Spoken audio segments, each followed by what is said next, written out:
Bueno, muy buenas tardes a todos. Les damos la bienvenida y vamos a comenzar con nuestra clase de hoy de microbiología de VIH. Vamos a comenzar con las bases. Vamos a hablar, lo primero es la clasificación del VIH, que pertenece a la familia Retroviridae, de género lentivirus, y tiene un genoma ARN monocatenario que tiene un sentido positivo. eh, de las enzimas principales, o la enzima principal es la transcriptasa reversa, que se utiliza para convertir el ARN en ADN, que luego ese ADN va a ser integrado al genoma del huésped. Entonces, hay dos subtipos, el HB tipo 1 y el HB tipo 2. El más común es el HB tipo 1, es la causa de es causa de la mayoría de las infecciones a nivel mundial, pero saber que también existe el tipo 2. Entonces nos pueden preguntar, un paciente que migró a los Estados Unidos de África, que tiene toda la clínica de un paciente con HIV, y que se le hace el HIV tipo 1, dio negativo, y para que marques posibles causas. Y tener en cuenta que también existe el HIV tipo 2, que tal vez menos transmisible, la progresión es más lenta y que predomina en África Occidental. La siguiente. Bueno, entonces ahorita vamos a hablar un poquito de lo que es la estructura del virus y ciertos genes. Entonces vamos a dividir los genes en tres tipos, que es el primero, el gen GAP, que nos va a dar la nucleocápsida, el gen POL, que nos va a dar la polimerasa, y el gen ENV, que nos va a dar el envelope. Entonces, cuando hablamos de la nucleocápsida, nos estamos refiriendo a la cápside, la envoltura. Recordemos de que este es un virus que está envuelto en la parte de la cápside, o en la parte también de ahí vamos a tener algo que es la P24.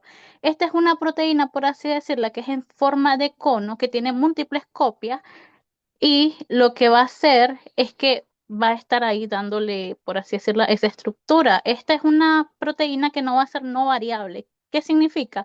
De que va a ser constante. En esta proteína se van a producir anticuerpos para ella para tratar de neutralizarla, pero no van a lograr neutralizar el virus. Ahora que vamos al POL. El POL es uno de los más importantes porque es la polimerasa que nos va a dar en sí lo que son tres enzimas claves, que primero es la transcriptasa reversa, que como dijo Sofía, ¿qué va a hacer? Me va a hacer la producción de ADN desde el ARN. El ARN necesita hacerse ADN para integrarse al genoma. Otro de la enzima es la proteasa, que va a hacer que haya clips, que haga unión a las proteínas. Y la última de esta es la integrasa, que ¿qué va a hacer?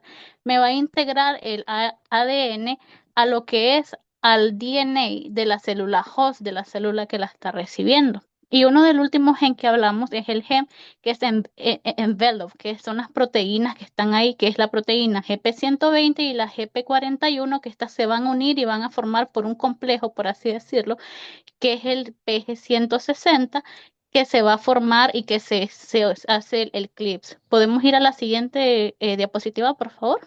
Entonces aquí tenemos el primero GAP, que es la nucleocápsida, que es el P24. Tenemos el POL, la polimerasa, las tres enzimas más importantes, transcriptasa reversa, proteasa y la integrasa. Y tenemos el último, que es el M, que es el de envelope. Lo más importante que hay que saber del envelope es que la G120 va a ser la proteína que me va a, por así decirlo, me va a ayudar, perdón, de que se una a los linfocitos T. Y la GP41 me va a ayudar con la fusión y la entrada de esto a la célula huésped. Siguiente.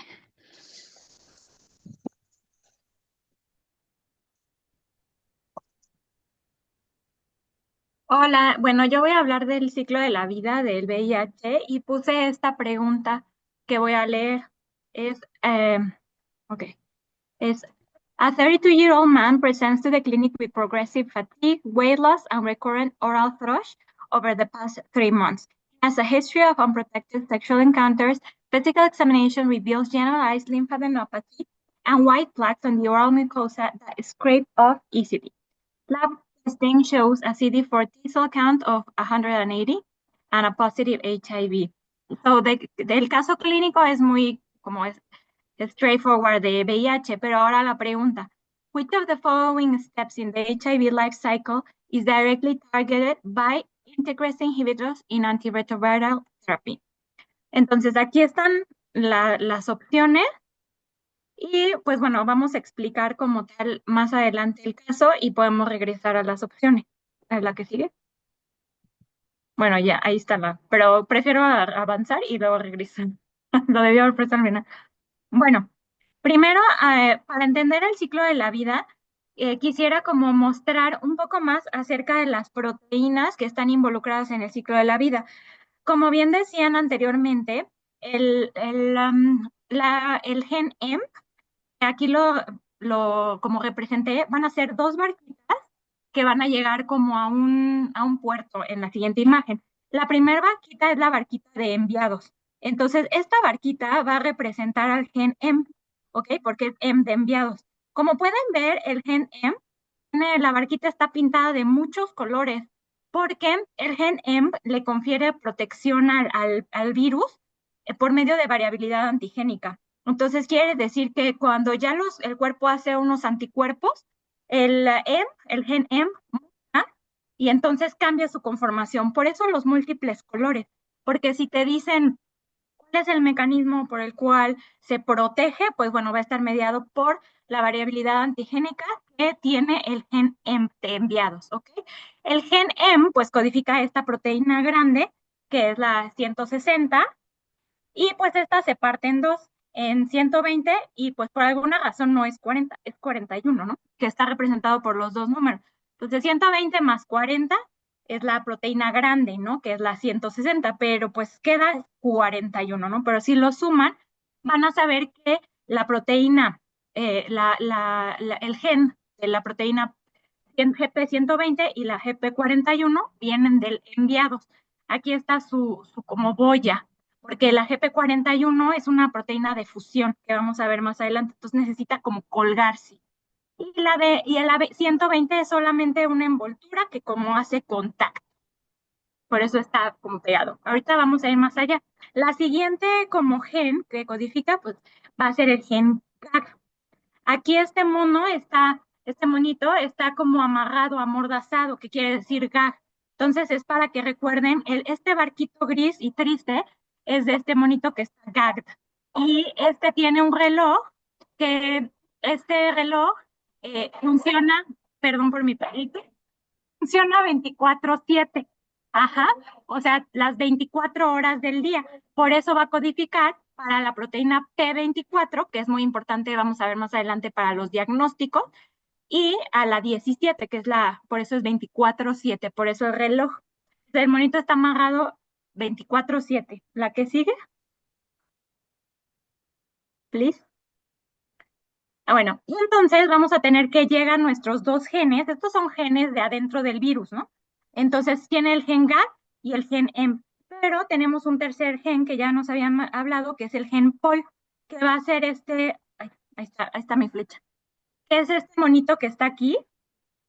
Este monito que es como un herrero, un blacksmith, este monito va a ser Paul de blacksmith, ¿no? Va a ser el señor Paul que está haciendo un herrero. El gen Paul va a codificar para tres cosas, para tres como cosas importantes.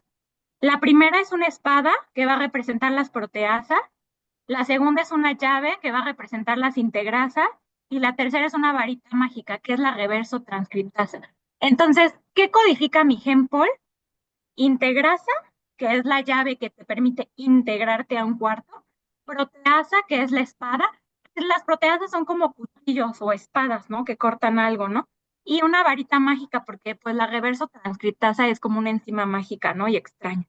Entonces, para recordar qué produce el gen POL, el POL de Blacksmith, pues son estas tres, ¿no? Proteasa, reverso transcriptasa e integrasa. Cabe destacar que estos tres son los tres targets que van a haber de tratamiento. Entonces, si se muta el gen POL, pues se mutan todas las opciones de tratamiento, ¿no? Eso es importante como recordarlo, que lo van a ver más adelante.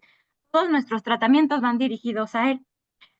Son los tres como genes que codifican parte del virus.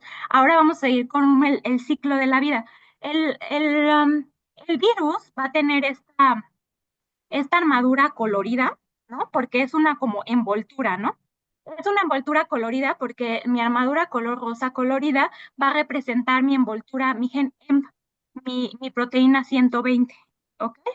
Este monito es mi GP120 y le está dando la mano a mi CD4 y a un correceptor, que es el CR5.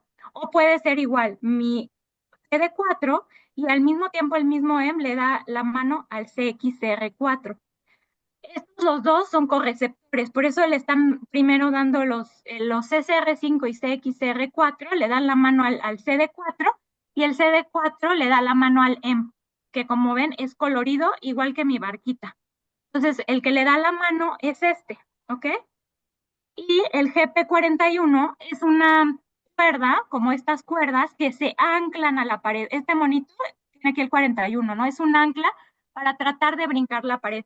Porque el GP41 es una proteína de fusión. Entonces, ahora sí que el M le da la manita y se toca con el CD4 y el correceptor, y el CD41 es de fusión. Es el que atraviesa la pared, es el que atraviesa la membrana, ¿no? El que se está subiendo aquí a la escalera y atravesando. Ajá. Y bueno, la que sigue. Y bueno, entonces ya tenemos, esta es una célula, está representada por las murallas, ¿no?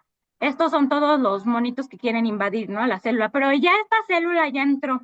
El virus ya atravesó, ya tuvo su contacto con su 120, su GP41 la fusionó, y entonces ya entró a la célula. Y aquí van a funcionar dos enzimas. La integrasa, que es mi llave que me permite integrarme al ADN, y la reverso transcriptasa.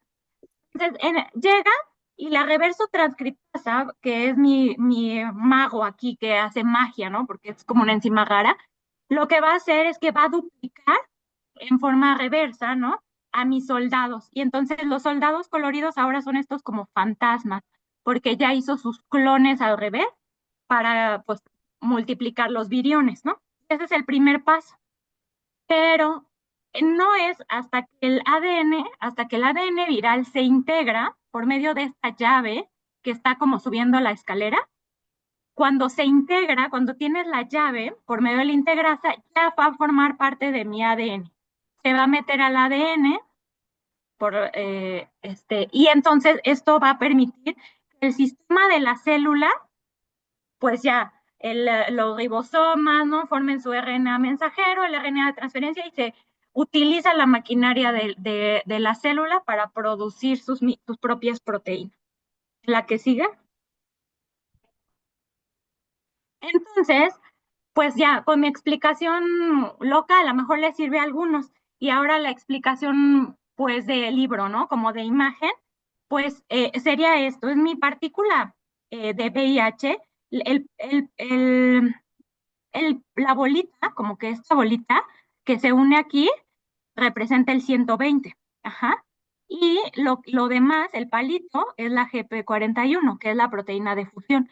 Cuando se pegan al CD4, pueden entrar a la célula, pues después se salen, ¿no? ¿Y qué pasa después? Mi mago, mi transcriptasa reversa, lo copia, ¿no? Y hace sus otros zombies, ¿no? Sus otras copias de soldados. Entonces entran al núcleo, como está entrando aquí, utilizan la misma maquinaria de la célula para replicarse, y unos se van a la replicación y a salir, y otros por medio de la integrasa, que es la llave que va a meter este, el, el, pues el virus al ADN, ¿no? Lo va a integrar al ADN de la persona, ¿no? Y ya una vez que esté integrado, pues ya vive para siempre ahí, ¿no? Ya no se puede desintegrar. Después ya salen las proteínas completas, ¿no? Salen grandes, y es importante decir que se ensamblan en el virus grandes. Por ejemplo, las proteínas van a ser grandes y utiliza el VIH sus propias proteínas, sus propias proteasas para cortarlas. Y ya, sería todo. ¿Quieres que volvamos a la pregunta? Sí, y ahora sí podemos saber. Entonces, si te dice, which of the following steps in the HIV cycle is directly targeted by integrase inhibitors? Bueno, pues son inhibidores de la integrasa, ¿no? De la llave que lo integra al ADN, ¿no? Y entonces si te dicen binding and attachment to the CD4 receptor, pues no, porque este lo hace el GP120, ¿no? Reverse transcription of viral RNA into the, pues no, porque la reverso transcriptasa es otra cosa. Y pues integration, bueno, pues tiene la misma palabra, ¿no? Que en el examen no te lo ponen así, ¿no? Pero bueno, vamos a hacer proteolytic cleavage of viral polyprotein, pues no, esas son las proteasas. Y budding and release of new virus, no, eso sucede por sí solo, bueno, por la unión a la membrana. Entonces ya es más fácil pues saber cuál fue, ¿no? Que fue la integrasa, pues inhiben la integración. Y ya nada más. Gracias. La llamadita. Muchas gracias, Lulu.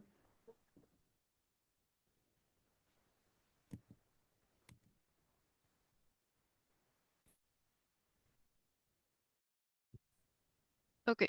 Necesito una voluntaria o voluntario que me quiera ayudar a leer esta pregunta, por favor.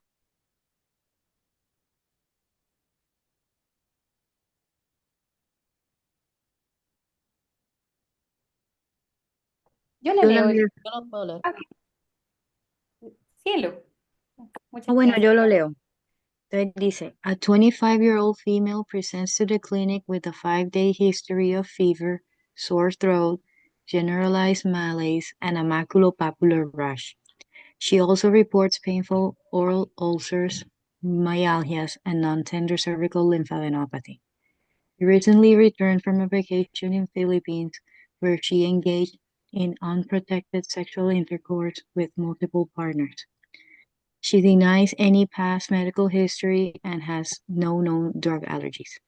On physical examination, her temperature is 38.5 Celsius, 101 and 3 Fahrenheit. Heart rate is 98 beats per minute, and blood pressure is 120 over 75 milligrams of mercury. She has bilateral tonsillar erythema without exudates and generalized maculopapular rash and painful ulcers on the buccal mucosa. Her abdomen is soft, non-tender with mild splenomegaly. Ok, pausa. Laboratory. Ok, ya pausé. Sí, pausa. De aquí, ¿alguien tiene alguna idea de qué puede estar teniendo esta paciente? Que me digan así como algunos diferenciales con nada más Y con la clínica de arriba. Epstein-Barr. Ok, ¿qué más? mm,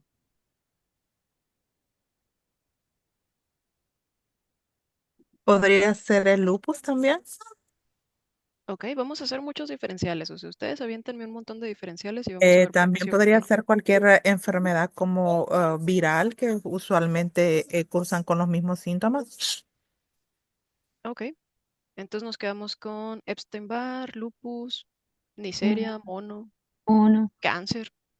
Ok, Sí, va a ser un linfoma. Ajá. bueno, más o menos así va a ser el trabajo que van a hacer cuando estén presentando el examen.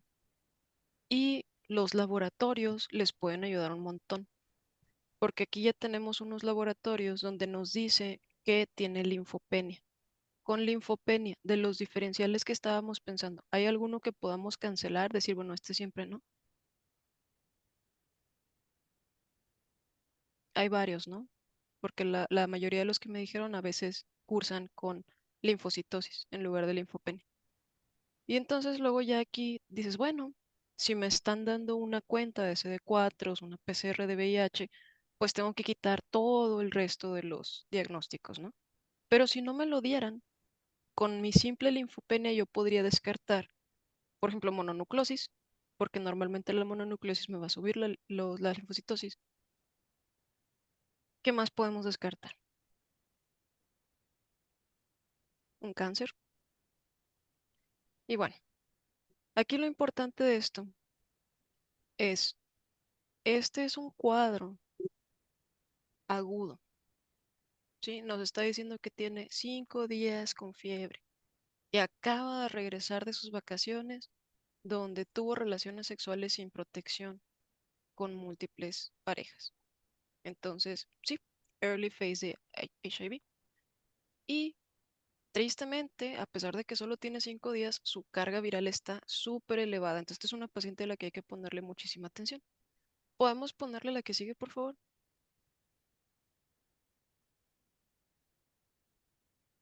Ok.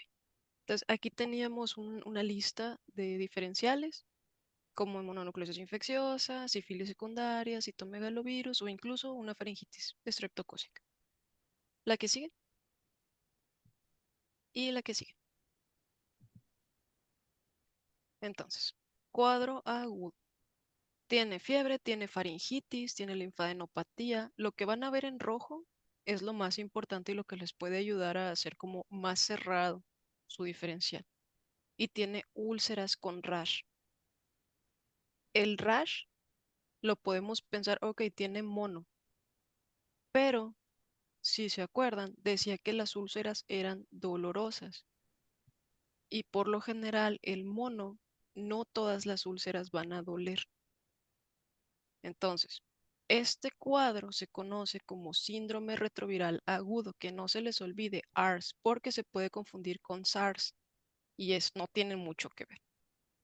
Puede ocurrir entre 2 a 4 semanas después de la primera exposición y sí, el principal diferencial va a ser mono, que no se les olvide, pero no van a ser tan malos en el examen como para no ponerles algún tipo de laboratorial que les ayude a hacer la diferencia. El rash de el ARS incluye palmas y plantas. Van a tener que decirles algún tipo de síntoma que los haga pensar también en esplenomegalia y lo que dijimos de las úlceras dolorosas bucales. Esta este periodo de tiempo en la línea de la historia clínica se conoce también como periodo de ventana, porque puede ser que no tengamos todavía los anticuerpos, que es la tablita que tenemos aquí. Si la vemos, los anticuerpos son la línea discontinua amarilla. Entonces no aparecen sino hasta después de 20 o 25 días que tuvimos el contacto y la primoinfección. Si yo le hago a mi paciente un ELISA o cualquier otro tipo de prueba de anticuerpos antes de que se cumplan 25 días mínimo, no va a tener absolutamente ningún anticuerpo positivo. Y si se fijan, hasta los 40 días es cuando yo los detecto ya en pico. ¿Sí? Ok. Estos 30 a 40 días, o sea, al mes de que tuvimos la exposición, hay varias cosas que coinciden. Uno es la viremia en plasma. Es cuando ya se empezó a reproducir. Como les dije, esta chava tenía más de 1 millón de copias virales. Entonces ahí es donde las puedes detectar. Y la proteína P24. Entonces, cuando yo tengo un paciente así, tengo que decidir cuál es la prueba que me va a servir más.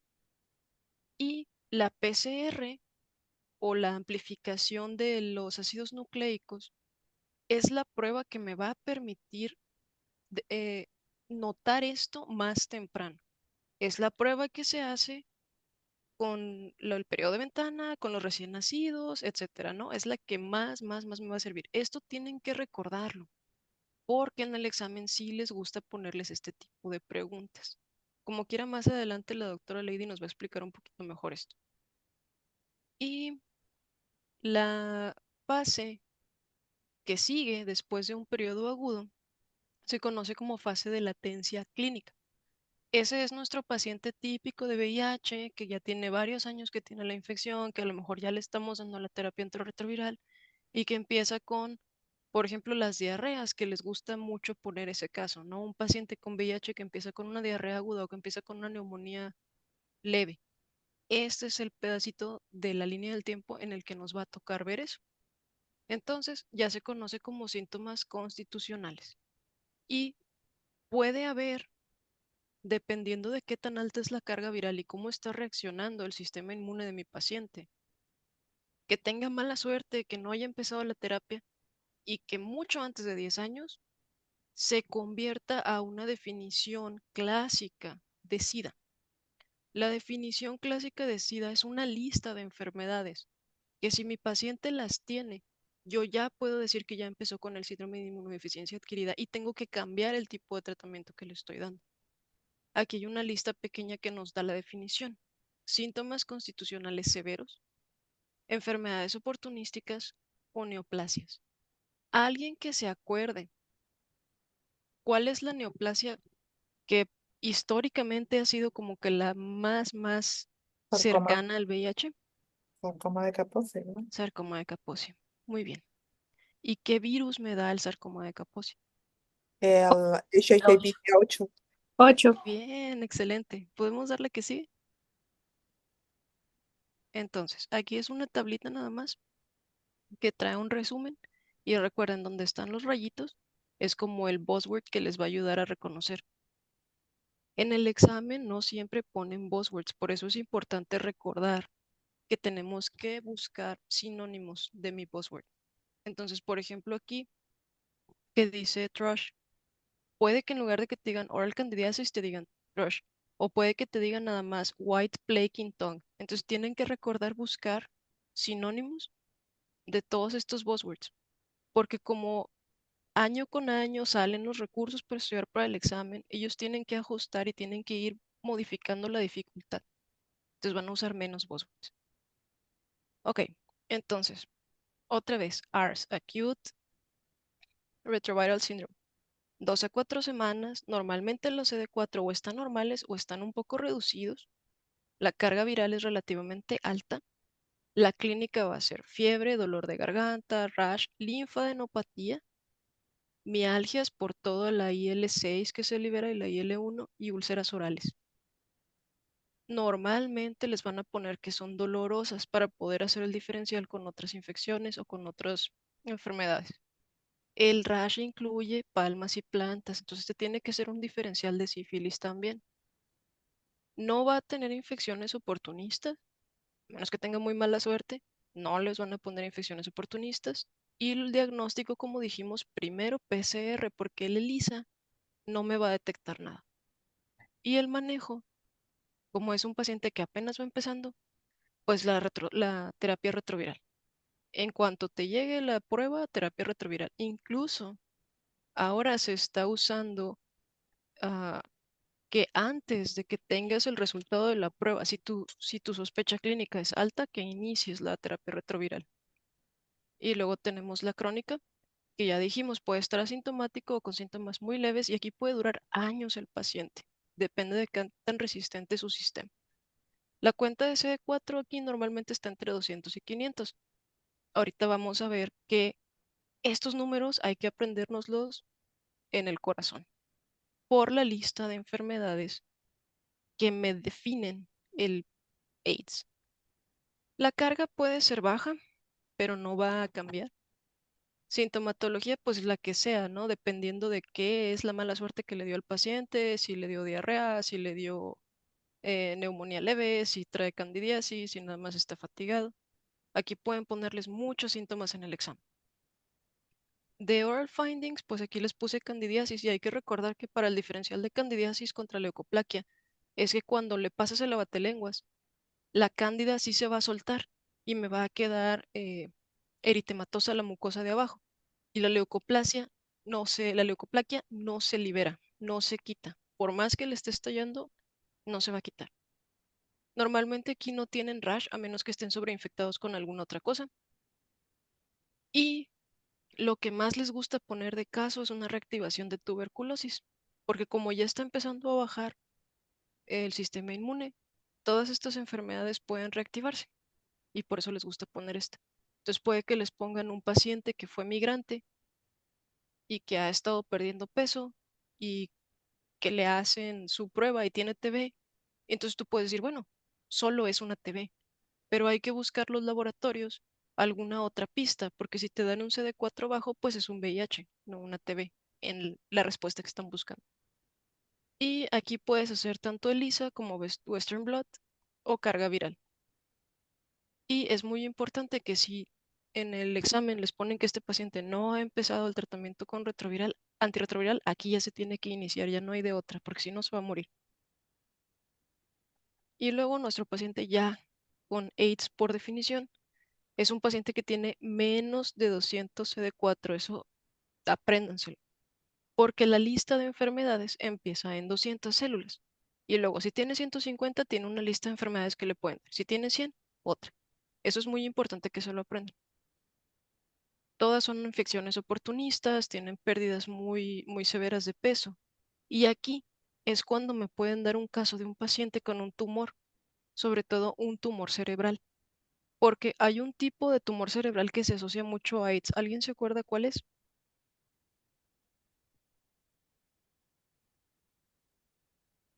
Sí, es un tipo de linfoma. Cryptococcus neoforma. Linfoma. Ajá, es un tipo de linfoma.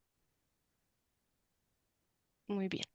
Y también ahí cuando tengan chance, chequen, hay un virus también que está correlacionado con esto. Ajá, tanto Epstein-Barr como JC están correlacionados con esto también. ¿Y qué más? Bueno, las enfermedades definitorias incluyen neumocistis, criptococo, citomegalovirus, toxoplasma. Entonces, si es un paciente que ya te está dando estos datos, tristemente ya entra a definición de SIDA. Y ya dijimos, menos de 200 células CD4. Yo sé que está muy repetitivo, pero es que es lo que pregunta, ¿sí? Y en este caso, es muy importante recordar que además de que el paciente esté llevando su terapia antirretroviral, tengo que tratarle la infección. O si no tiene una infección, pero ya tiene menos de 200 células por milímetro cúbico, tengo que empezarle profilaxis. ¿Cuál es la profilaxis para neumocistis y toxoplasma? ¿Alguien se acuerda? Trimetoprim, Primetropin sulfametocasma. sulfa. Así es. Muy bien. Qué bueno que ya se lo saben, ya lo traen todo.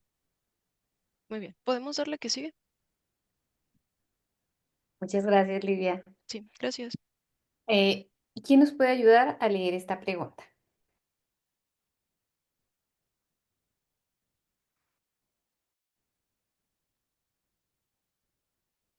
Ok, Gracias, Juan. bueno, vamos a ver por aquí. Tenemos, okay, a 29 years old woman present to the clinic with fever, sore throat, and generalized maculopapular rash that started 3 days ago. She also reports muscle ache and swollen glands. She denies cough, shortness of breath, or dysuria. She recently ended a relationship with a partner whom she later discovered had multiple sexual partners.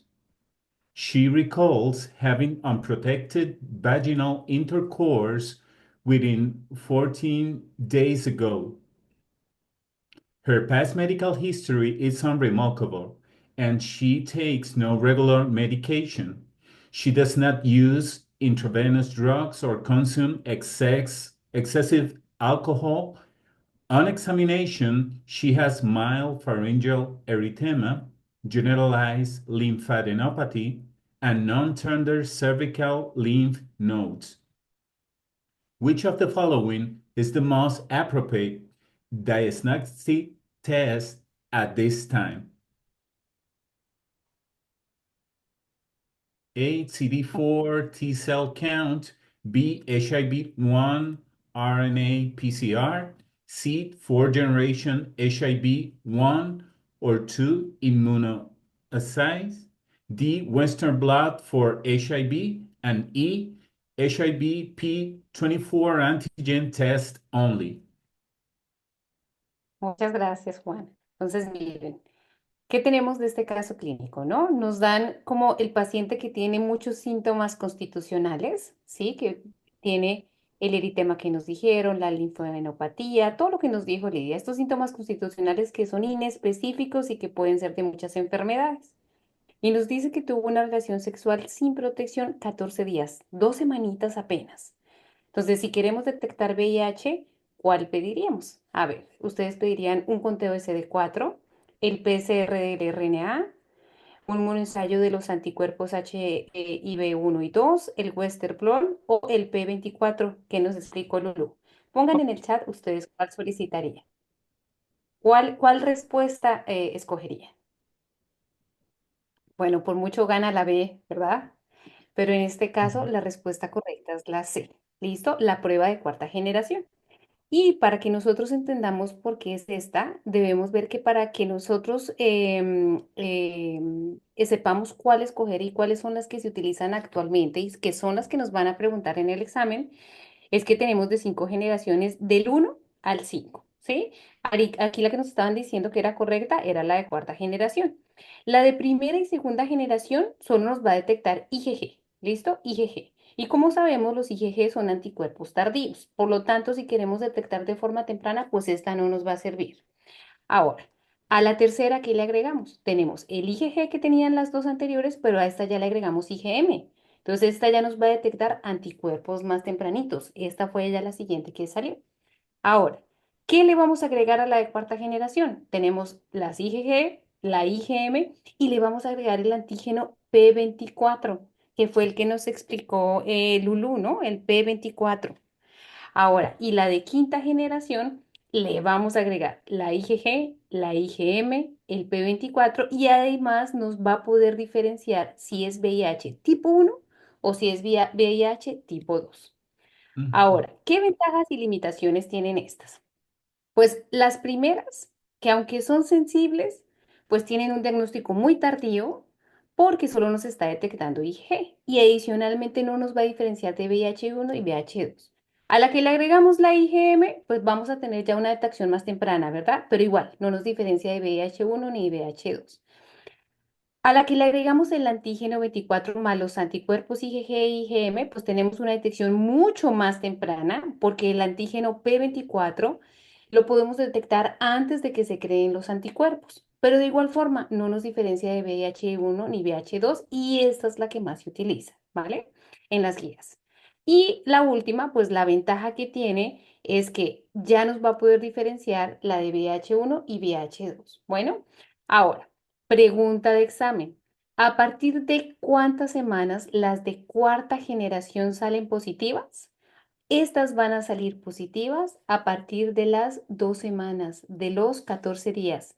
Y esto es algo muy importante que se aprenda en estos tiempos, porque es lo que nos preguntan, ¿listo? Entonces, 14 días.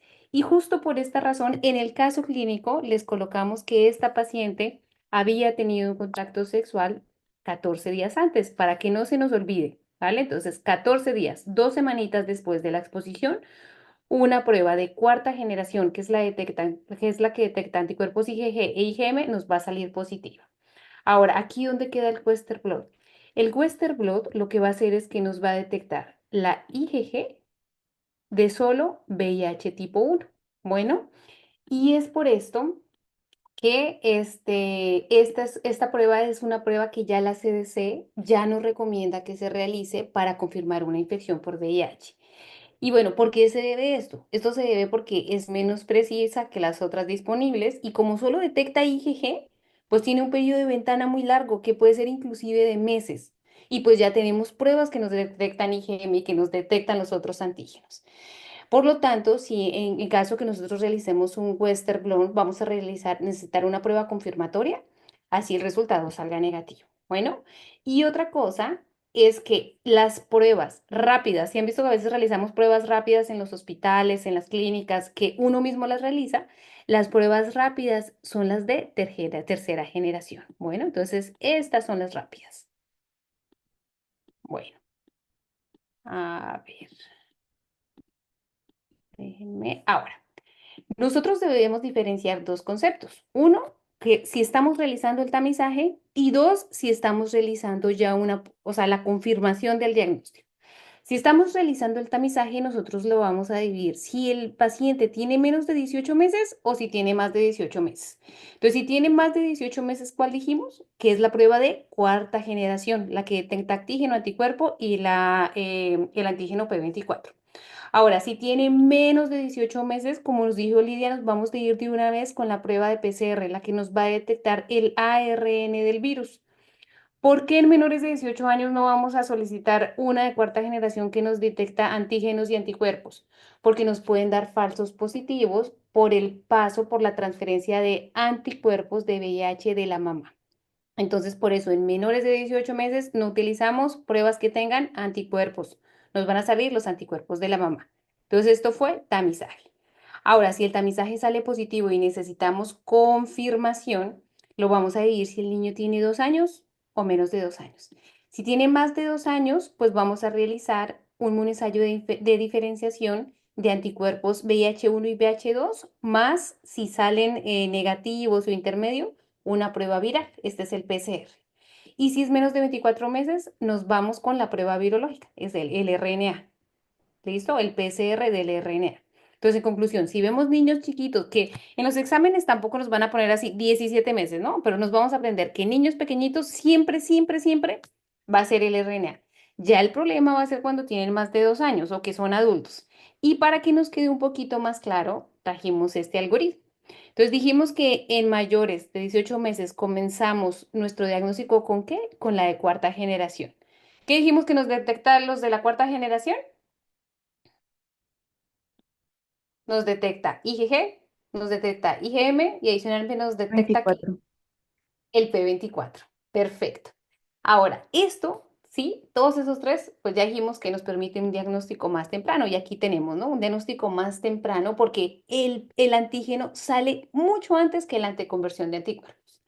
Ahora, si esta de cuarta generación no sale negativa, nosotros podemos decir que el paciente es negativo para VIH tipo 1 y VIH tipo 2. Sin embargo, aquí hay una excepción y la excepción es si el paciente tiene algún factor de riesgo, alguna exposición de riesgo justo en las semanas anteriores. Entonces, si tiene esta exposición, la CS dice que debemos hacer otro test de 2 a 4 semanas. En algunos bancos de preguntas encontré que de 3 a 4 o de 4 a 6. Que realmente esto tampoco nos va a causar gran confusión. Lo importante es que nosotros sepamos, ¿el paciente tiene factores de riesgo? ¿Tuvo exposición reciente? ¿No tiene? Ya lo dejamos acá, lo dejamos en negativo. Ahora, el paciente sí tiene, nos vamos a ir a hacerle otra vez otra cuarta generación a las 2, 4 o 4 semanas. ¿Listo? Esto sí nos sale negativo. Ahora, ¿qué pasa si nos sale positivo? Si nos sale positivo, tiene una posible infección y ahí nos vamos a ir a nuestra segunda prueba, que nuestra segunda prueba es la prueba de diferenciación entre anticuerpos de VIH-1 y VIH-2. Y de esta, pues ya tenemos la de cuarta generación positiva, vamos a diferenciar, ¿es VIH-1 o es VIH-2? Pues ya, si la prueba de dos, si la de uno sale positiva, es un VIH tipo 1, si la de 2 sale positiva, es un VIH-2 positivo, y si las dos salen positivas, pues es una infección dual. Ahora, si nos sale negativa o si nos sale indeterminada, aquí nos vamos a ir a nuestra tercera prueba, que nuestra tercera prueba ya es el PCR, detectar el RNA viral. ¿Listo? Si esta nos sale positiva, detectamos que el paciente tiene una infección aguda. Si esta nos sale negativa, pues el paciente no tiene infección y probablemente fue un falso positivo de la prueba inicial. Entonces aquí tenemos las tres pruebas que nos pueden preguntar. ¿Listo? La de cuarta generación positiva, confirmamos con los pruebas de diferenciación de anticuerpos entre VIH-1 y VIH-2, sale negativa o intermedia y nos vamos a la prueba de RNA. Espero que con esta les haya quedado un poquito claro. Y bueno, otra cosa que también nos pueden preguntar en cuanto a las pruebas es que, ¿qué prueba vamos a realizar en un paciente, en los pacientes a los que se les realiza donación de sangre? A los que han donado sangre, mejor dicho, los que son donantes de sangre, ¿qué prueba se les realiza? Y con ellos nos vamos a ir de una vez a RNA, ¿vale? Entonces trajimos este algoritmo para que nos quede un poquito más, como más clarito. Y sí, muy bien, Lina. Ahí ya nos vamos de una vez con la detección de RNA, de PCR en los donantes. Y listo. Entonces vamos a comenzar con nuestro repasito. Tal vez son muchas cosas de memoria, pero si los estamos, como dice la idea, diciendo una y otra y otra y otra vez, nos los vamos a memorizar. Ahora sí les vamos a pedir a todos que por favor prendan sus micrófonos y los que no puedan prender sus micrófonos, que por favor participen en el chat. Entonces, ¿qué tipo de genoma tiene el VIH? ¿Es un ARN o ADN virus?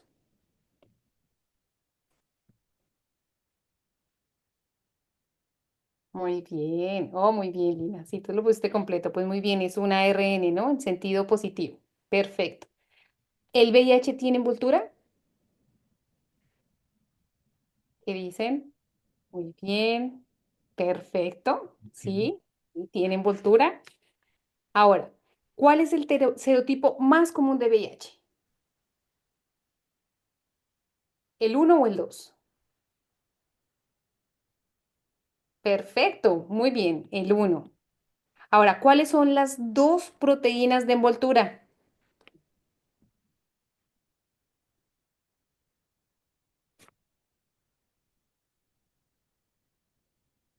120 y 140 nos ponen acá, 120 y 141, 41, perfecto. Entonces la GP 120 y GP 141, perfecto. De estas, ¿cuál se encargaba de unirse a la envoltura? ¿La 120 o la 141?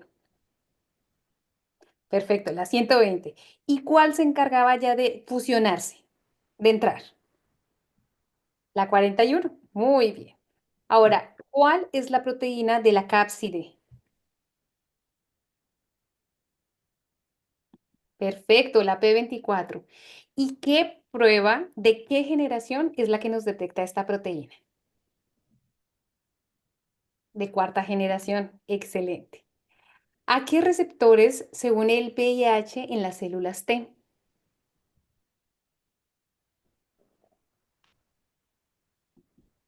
Muy bien. Al CD4 más el CXCR4. ¿Y a qué receptores se une el VIH en los macrófagos?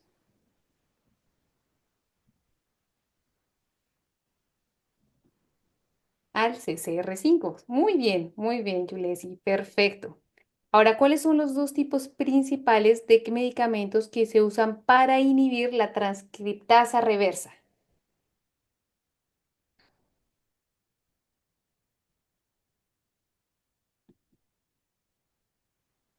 Muy bien. Los NRT y los no, y los que son no, ¿verdad? Muy bien. Y esta transcriptasa reversa hacía parte del gen POL, ¿verdad? ¿Recuerdan qué otras dos hacían parte del POL, aparte de la transcriptasa reversa? La proteasa, muy bien, y la integrasa, las tres del señor Paul, que era el herrero. Entonces, el que hacía la espada, la proteasa, el que hacía la llave, la integrasa, y la varita, la transcriptasa. Perfecto. ¿Cuál es la terminación de los medicamentos que inhiben la integrasa? Aquí tenemos todos los que terminan en gravir. Integrasa, grasa, gravir. Grasa, gravir. Perfecto. ¿Cuál es la terminación de los medicamentos que inhiben ahora la proteasa? Navir, muy bien, súper, súper bien, perfecto.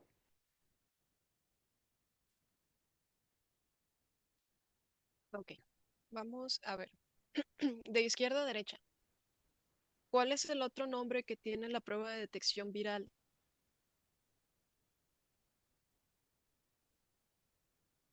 Que se los puso Marcia ahí. Eran 3 letras.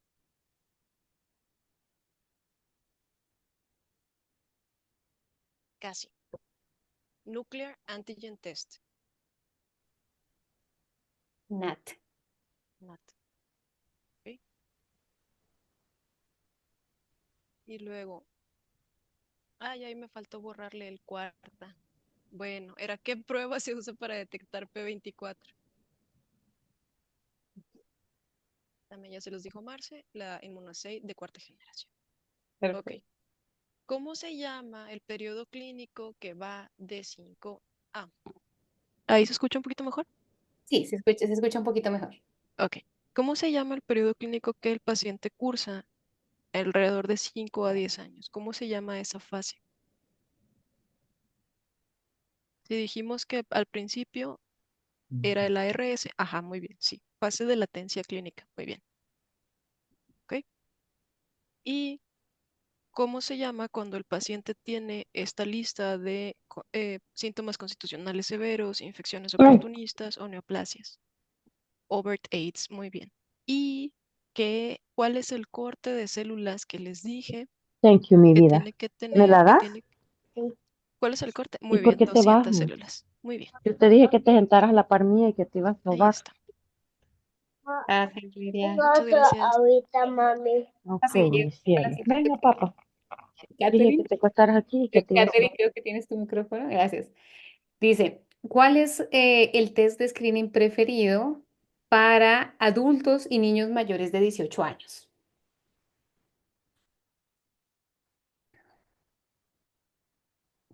De screening. Screening adultos y mayores de 18 años.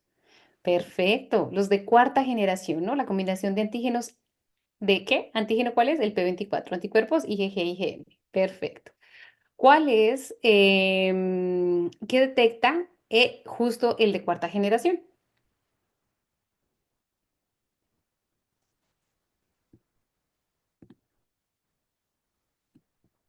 Muy bien. Perfecto. Los anticuerpos, IgG, IgM. Y de los antígenos, el P24. Ahora, ¿cuánto nosotros, sí, al cuánto tiempo después de una exposición uno de cuarta generación sale positivo? 14 días. Perfecto, 2 semanitas, ¿no? 14 días, como el caso clínico que tuvimos, 14 días después de exposición. ¿Cuándo va a salir positivo el del paso 2? En el algoritmo del paso 2 va a salir positivo el de anticuerpos de diferenciación en monoensayo. Esto no se los dije, pero es después de 3 semanas. Entonces, en el primer paso, 2 semanas, 14 días. En el tercer paso, 21 días, 3 semanas. Ahora, ¿cuál test es usado para el screening en niños menores de 18 meses? Muy bien, NAT. NAT, lo del el detectar el virus, ¿no? PCR del virus, NAT. Ahora, ¿qué test confirma la infección en adultos y mayores de 24 meses? Confirmación. Ya en los grandecitos. Si recordamos, el algoritmo es el paso 2, ¿no? El paso 2, detectar la diferenciación de anticuerpos en monoensayo. Si ya sale positivo, ya vamos a saber si tiene el uno, si sale negativo, o si tiene el 2, o si tiene ambos. Y si sale negativo, ya nos vamos al NAT. Ahora, ¿cuál tipo de test es usado para diagnosticar HIV en neonatos? Sería la carga viral de RNA. Sí, muy bien. Ahí ya nos vamos de una vez a RNA, a RNA. Entonces, tanto para screening como para diagnóstico en neonatos, nos vamos a ir a RNA por lo que dijimos del paso de anticuerpos maternos. Ahora, ¿qué tipo de test utilizamos en donadores de sangre para descartar HIV? Perfecto, también. Nos vamos a ir de una vez a detectar el RNA viral. Ahora, vamos a repasar el algoritmo. Entonces, del algoritmo teníamos que si sale negativo, ¿qué decimos? Si uno de cuarta generación no sale negativo, ¿qué decimos en estos pacientes? Allí se quedaba. Ahí se quedaba, ¿verdad? Ya, le decimos que es negativo. Pero, ¿cuál es la excepción? Si tuvo un contacto en los últimos 14 días. Perfecto, si tuvo alguna exposición de riesgo, ya sea uso de jeringas, sexual, accidente laboral, lo que sea, lo volvemos a tomar. Ahora, si sale positivo, ¿cuál vamos a enviar? Es de VH1 y VH2. Perfecto. Si sale positivo el uno, pues ese es uno, ¿verdad? Si sale el 2, 2. Si salen los dos, pues tiene una infección dual. Ahora, si sale negativo o indeterminado, ¿qué laboratorio solicitamos? ¿Qué paso seguimos? Testigos, ¿no? El RNA Perfecto. ¿Y si sale positivo? tiene VIH-1, Así es. ¿Y si sale negativo? no tiene infección, no tiene VIH. Lo descartamos. Fue un falso positivo. Como Pues sí les quedó muy claro. Muchas felicidades. Esperamos que lo sigan repasando porque sí es un algoritmito que nos puede confundir, pero ya con eso lo vamos a dejar claro. Pues muchísimas gracias a todos por conectarse en esta horita. En la próxima clase vamos a seguir abarcando los otros temas porque es un tema muy largo y gracias por haber participado. Nos vemos en la próxima clase.